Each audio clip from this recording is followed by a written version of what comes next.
I am a professional organizer and I'm moving. For all the details about my moving videos and tips, check out the description of this video. Before I start packing, I need my packing tools. You want to corral all your packing tools into one spot so you always know where they are.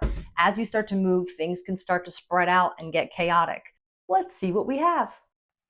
I recommend a good tape gun. Once you get to learn how to use a tape gun, a good one makes a big difference along with good quality tape.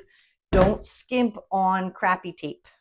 I love high quality, this is 3M painter's tape.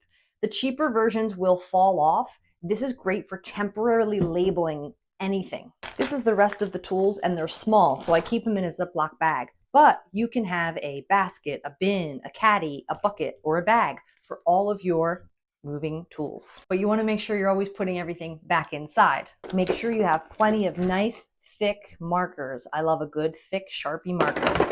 Always need a pair of scissors, a box cutter, a smaller marker for detail, Post-it notes for many reasons. I have all different types of stickers. I had these on hand already because I'm a professional organizer, so we've got the heavy tags, the storage tags, check off basement, attic, or garage, the fragile stickers, and then all of these different rolls represent different locations around the next home that we're going to be moving into. That's it for my packing supplies. Join me as I start packing.